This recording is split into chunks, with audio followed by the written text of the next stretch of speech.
Hi guys, Carlea Liermann here, 4-H educator for Calumet County. Today I'm going to show you guys how to make the DoubleTree chocolate chip cookies. They are a favorite staple here in our household. Before we get started, I want to remind you guys to wash your hands and put your hair back, so that way we get rid of any germs and we don't get hair in our food. So today with making the cookies, I'm going to share the recipe with you, but I also want you to know that we're doubling the recipe. So we're going to have to do a little math today. So starting, we are going to, the recipe calls for 2 sticks of butter, so times that by 2, and that is 4 sticks of butter.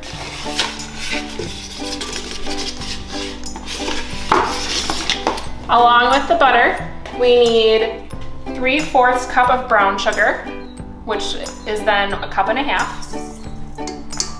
And then we need a 3/4 cup of sugar and 1 tablespoon. And so that would be 1.5 cups and 2 tablespoons of white sugar.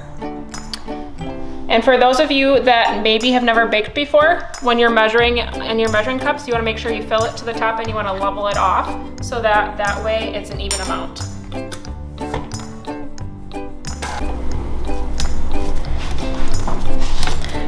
Once that is all mixed in, you guys can scrape the sides because we're going to add our next ingredient, which are going to be the eggs.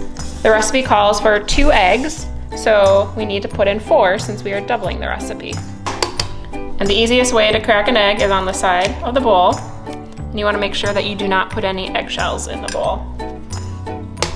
We don't need any extra crunchiness in the cookies. And then you can mix that together again.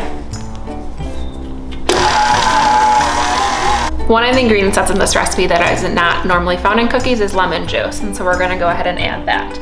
The recipe calls for 1/4 teaspoon of lemon juice, so we're going to add 1/2.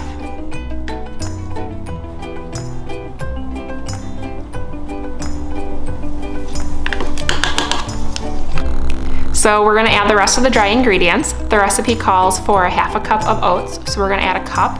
And then we need to also add our flour, and the recipe calls for 2 1/4 cup of flour, so we're going to add 4 1/2 cups of flour into our batter. We're going to add our final 2 ingredients, which are the chocolate chips and the walnuts. For the chocolate chips, the recipe calls for 2 2/3 cups of chocolate chips, so times that by 2, and that's 5 cups and 1/3 cup. And then for the walnuts, it calls for 1 3/4 cup walnuts, and that's going to be 3 1/2 cups of walnuts. The next step is we are going to scoop the cookie dough onto the cookie sheet. When scooping onto the cookie sheet, you want to make sure you leave room between each ball of dough so that they don't spread together when baking.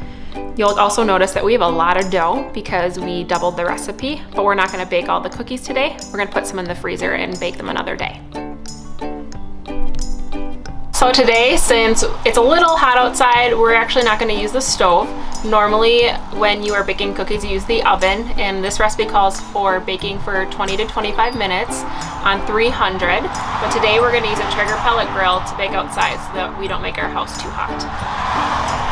Now we're going to put the cookies on the grill. If you don't want to use the grill, you can put them in your oven. Remember, they bake at 300 for 20 to 25 minutes.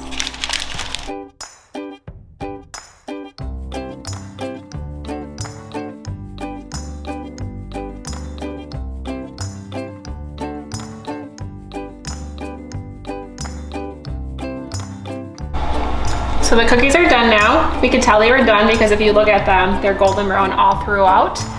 So now we just need to let them cool for a little bit before we can enjoy the cookies.